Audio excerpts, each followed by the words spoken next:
আজকে আমি এক্সপ্লেন করতে চলেছি 2024 সালে মুক্তি পাওয়া একটি সাইফাই মুভি যার নাম হলো এলিয়েন রোমুলাস। তো চলো বেশি দেরি না করে গল্পটা শুরু করা যাক। মুভির শুরুতে আমরা স্পেসে ঘুরতে থাকা একটা ম্যাট্রয়েডকে দেখতে পাই, যেটাকে ঘুরতে দেখে সায়েন্টিস্টরা নিজের স্টেশনে নিয়ে আসে। তারপর তারা যখন এটার ওপর রিসার্চ করে তখন তারা জানতে পারে এটার মধ্যে আসলে এলিয়েনের ডিম আছে, আর সেটা কোনোভাবে এই ম্যাট্রয়েডের মধ্যে চলে এসেছে। এরপর সেই ডিম থেকে একটা এলিয়েনের জন্ম হয়, দৃশ্য বদলায়। তারপর আমরা রেইন নামে একটা মেয়েকে দেখতে পাই। সে এখানে তার ভাইয়ের সাথে একটা অন্য গ্রহতে থাকে, আর রেইনের ভাইয়ের নাম হলো অ্যান্ডি। আর সে কোনো মানুষ নয়, সে হলো একটা রোবট। আর অ্যান্ডিকে রেইনের বাবা তার দেখাশোনা করবার জন্য বানিয়েছে। এই গ্রহতে যেহেতু সূর্য দেখা যেত না, তাই রেইন সবসময় চাইতো সেখান থেকে একটা অন্য গ্রহতে গিয়ে থাকতে। কিন্তু অন্য গ্রহে যাওয়ার জন্য এই গ্রহতে একটা নিয়ম আছে, আর রেইনকে তার জন্য নিজের কাজের 12,000 ঘন্টা পূরণ করতে হবে। আর তারপরেই সে অন্য গ্রহে যাওয়ার টিকিট পাবে, আর সেখান থেকে সে অন্য গ্রহে যেতে পারবে। রেইনও অনেক কষ্ট করে 12,000 ঘন্টা পূরণ করে, আর সে অনেক খুশি হয় যে সে এইবার এখান থেকে যেতে পারবে। কিন্তু টিকিট নিতে গিয়ে সে জানতে পারে এখন আর আগের নিয়ম নেই, এখন নিয়ম বদলে গেছে। এখন যদি তাকে এখান থেকে যেতে হয় তাহলে 12,000 ঘন্টা নয়, তাকে 24,000 ঘন্টা পূরণ করতে হবে। এটা শুনে সে খুব দুঃখ পায়, কারণ একেই তো এত পরিশ্রম করে সে 12,000 ঘন্টা পূরণ করলো অন্য গ্রহে যাওয়ার জন্য। কিন্তু শেষে এসে সে এটা জানতে পারলো তাকে 12 নয়, বরং 24,000 ঘন্টা পূরণ করতে হবে। এরপর সে একটা বন্ধুর বাড়িতে যায় যার নাম হলো টয়লার। সে রেইনকে বলে স্পেসে একটা ভেঙে যাওয়া স্পেসশিপ ঘুরছে, আর তাতে অনেকগুলো ট্রাইপড চেম্বার আছে, যেগুলোকে কাজে লাগিয়ে আমরা অন্য গ্রহে যেতে পারবো। কিন্তু সবকটা চেম্বার খোলার জন্য আমাদের একটা রোবটের প্রয়োজন। আর সেই জন্যই তারা সবাই রেইনকে অনুরোধ করে অ্যান্ডিকে নিয়ে আসার জন্য। আর তারা সবাই কথা দেয় যে অ্যান্ডিকে তারা কিচ্ছু হতে দেবে না।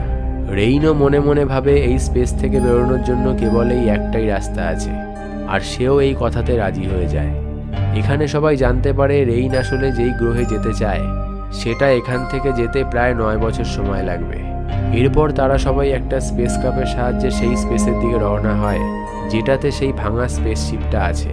সেখানে গিয়ে তারা দেখতে পায় সেই স্পেসশিপটা দুটো পার্ট আছে, একটা পার্টের নাম রেমাস আর অন্য পার্টের নাম হলো রোমুলাস।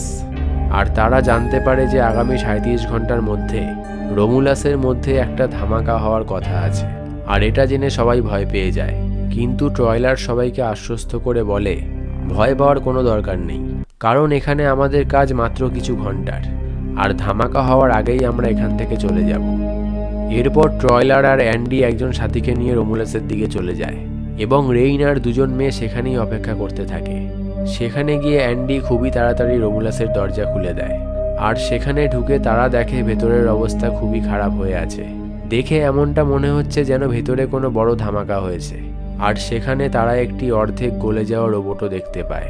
কিছুটা এগিয়ে তারা একটা ট্রাইপড দেখতে পায়, কিন্তু সেটাতে ততটা ফিউল ছিল না যতটা তাদের যাওয়ার জন্য প্রয়োজন ছিল, কারণ তাদের সেই স্পেসে যাওয়ার জন্য 9 বছর পর্যন্ত ঘুমন্ত অবস্থায় থাকতে হবে এই ট্রাইপডের ভেতরে।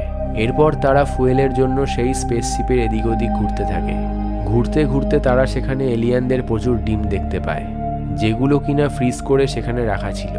এগুলোকে এমনভাবে সেট করা ছিল যে ঠিকঠাক টেম্পারেচারে আসতেই এগুলো মানুষের মাথার ওপর আটকে যাবে, আর তারপর মানুষের মাথা থেকে একটা ভয়ঙ্কর এলিয়ানে রূপান্তরিত হবে। তারা এসব দেখে খুব ভয় পেয়ে যায়, আর ঠিক করে সেখান থেকে বাইরে বেরিয়ে আসবে। কিন্তু ঠিক তখনই সেই ঘরের দরজা লক হয়ে যায়, আর সাথে সাথেই রুমের টেম্পারেচার বাড়তে শুরু করে। অ্যান্ডি দরজা খোলার অনেক চেষ্টা করে, কিন্তু অ্যান্ডির টেকনোলজি পুরনো হওয়ার কারণে সেই দরজা খুলছিল না। আর এসব দৃশ্য রেইনরা শিপের অন্য পার্ট থেকে দেখতে থাকে। এরপর তারা সাহায্যের জন্য রোমুলাসে যায়, আর সেখানে গিয়ে তারা সেই অর্ধেক রোবট দেখতে পায়। আর সেই রোবটটা তখন জেগে গিয়েছিল, তার কারণ হলো সেখানকারও টেম্পারেচার ইনক্রিজ হওয়া। আর এই রোবটদের কাছেই যেহেতু পুরো স্পেসশিপের সিকিউরিটি কোড থাকে, তাই তারা সেই রোবটের মাথা থেকে চিপ বার করে এলিয়েনের ঘরের দিকে যায়, আর সেখানে গিয়ে সেই চিপ অ্যান্ডিকে দেয়। আর অ্যান্ডি সেই চিপ লাগানোর পরই অ্যান্ডি আপডেট হতে শুরু করে, কিন্তু অ্যান্ডি আপডেট হতে অনেকটাই সময় নিচ্ছিল, আর ইতিমধ্যেই রুমের টেম্পারেচারও অনেকটা বেড়ে গিয়েছিল। তার ফলে এলিয়ানদের যেসব ডিম ছিল সেগুলোর বরফ গলতে শুরু করে, আর ডিমগুলো তাদের মুখে আটকে যেতে থাকে। ইতিমধ্যেই অ্যান্ডিও আপডেট হয়ে যায়, আর সে দরজা খুলে দেয় এবং তারা সেই রুম থেকে বাইরে যেতে থাকে।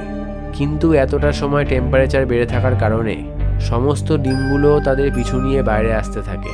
কিন্তু একটা ডিম একটি মেয়ের মাথায় পুরোপুরিভাবে আটকে যায়, আর সঙ্গে সঙ্গে তারা সবাই সেই অর্ধেক রোবটটিকে ঠিক করার চেষ্টা করে, যাতে করে তারা সেই রোবটের থেকে বাঁচার কোনো উপায় জানতে পারে।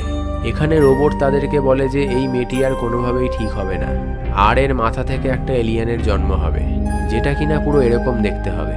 সে ইশারা করে ওপরের দিকে একটা এলিয়েনকে দেখায়, যেটা ঝুলন্ত অবস্থায় ছিল।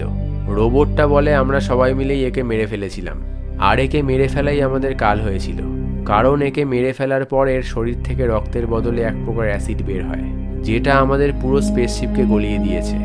আর আমারও এই অবস্থা সেই অ্যাসিডের কারণেই হয়েছে। এরপর সবাই মিলে একটা ফ্রিজার গানের সাহায্যে সেই মেয়েটির থেকে ডিমটিকে আলাদা করে। ডিম তো আলাদা হয়ে যায়, কিন্তু মেয়েটির মধ্যে সেই ডিমটা ভয়ানক কিছু ইনজেক্ট করে দিয়েছিল। আর এরপর স্পেসশিপের দুটো চেম্বারের মাঝখানের দরজাটা বন্ধ হয়ে যায়, আর তারা সবাই দুটো ভাগে বিভক্ত হয়ে যায়। একদিকে ছিল অ্যান্ডি, টয়লার আর রেইন, আর অন্যদিকে বাকিরা। যেই মেয়েটির মুখে এলিয়ানের ডিম আটকে গিয়েছিল, তার পেটে হঠাৎ করে খুব ব্যথা শুরু হয়, আর কিছুক্ষণ পর মেয়েটির পেট ফেটে একটা এলিয়ান বাইরে বেরিয়ে আসে এবং সেই মেয়েটি সেখানেই মারা যায়। এরপর সেই এলিয়ান ট্রয়লার আর বাকি সাথীদেরও মেরে ফেলে। এখন শুধু তিনজনই এই শিপে বেঁচে ছিল, রেইন, অ্যান্ডি আর একটা মেয়ে, আর এই মেয়েটি ছিল প্রেগনেন্ট। এরপর এলিয়ান এই মেয়েটিকে তাড়া করে, কিন্তু রেইন আর অ্যান্ডি এই মেয়েটিকে কোনোভাবে বাঁচিয়ে লিফটে করে ওপরে পাঠিয়ে দেয়। তারপর শিপের গ্র্যাভিটি বন্ধ করে দেয়, যার ফলে এগ থেকে বেরিয়ে আসা সমস্ত অ্যাসিড হাওয়াতে ঘুরতে থাকে। অ্যান্ডি আর রেইন নিজেদেরকে কোনোভাবে বাঁচিয়ে সেই প্রেগনেন্ট মেয়েটির কাছে যায়, কিন্তু ইতিমধ্যেই মেয়েটির খুব জোরে লেবার পেইন হতে শুরু করে, আর সে একটা ভয়ঙ্কর এলিয়ানের জন্ম দেয়। আসলে এই এলিয়ানটি তখন তাড়াহুড়োর সময় এই মেয়েটির পেটে ঢুকে পড়ে। দেখতে দেখতে এই এলিয়ান আস্তে আস্তে বড় হতে থাকে। এটা একটা অর্ধেক মানুষ আর অর্ধেক এলিয়ান রূপে জন্ম নেয়, আর সে অ্যান্ডির ওপর হামলা করে অ্যান্ডিকেও কমজোরি করে দেয়, আর জন্ম দেওয়া সেই মেয়েটিকেও সে মেরে ফেলে।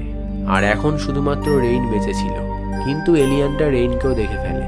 রেইনও নিজের জীবন বাঁচাতে এলিয়ানটিকে নাইট্রোজেন বন্দুক দিয়ে গুলি করে, আর ইতিমধ্যেই পুরো সিলিন্ডার ফেটে যায় এবং পুরো ঘর নাইট্রোজেনে ভরে গিয়ে ঠান্ডা হতে শুরু করে। সেই জন্য রেইন তাড়াহুড়ো করে স্পেস স্যুট পরে নেয়, আর অন্যদিকে এলিয়ান তাকে অ্যাটাক করার জন্য এগিয়ে আসতে থাকে। তখনই রেইন সেই ডিমটির অ্যাসিডকে লাথি মেরে ফেলে দেয়, যেটা দিয়ে এই এলিয়ানটির জন্ম হয়েছিল, আর তার ফলে শিপে একটা বড় গর্ত হয়ে যায়, আর রেইন স্পেস স্যুটের সাহায্যে সেই স্পেসের বাইরে ঝুলে পড়ে। উল্টো দিকে এলিয়ানও হার না মেনে রেইনের পিছু নেয়, কিন্তু স্পেসে অতিরিক্ত ঠান্ডা হওয়ার কারণে এলিয়ান সেই ঠান্ডা সহ্য করতে পারে না, আর তার চামড়া গলতে শুরু করে। রেইনও সুযোগ বুঝে তার প্ল্যানেটের স্পেসশিপে চলে আসে, আর রোমুলাস নামে শিপটি সেই এলিয়ানের সাথেই ধ্বংস হয়ে যায়। রেইন বুদ্ধি করে আগে থেকেই অ্যান্ডিকে ট্রাইপডের মধ্যে শুইয়ে দিয়েছিল, আর কিছুটা ফুয়েলও সে জোগাড় করে রেখেছিল। তাই এখন শুধুমাত্র রেইন আর অ্যান্ডি বেঁচে ছিল, আর তারা দুজন সেই 9 বছরের দূরের গন্তব্যে বেরিয়ে পড়ে। আর এই মুভিটি এখানেই শেষ হয়ে যায়। আশা করি আজকের এই গল্পটি তোমার ভালো লেগেছে। ভালো লাগলে অবশ্যই একটা লাইক করে দিও, আর চ্যানেলটিকেও সাবস্ক্রাইব করতে ভুলো না। দেখা হচ্ছে নতুন কোনো গল্প নিয়ে। আজকের মতো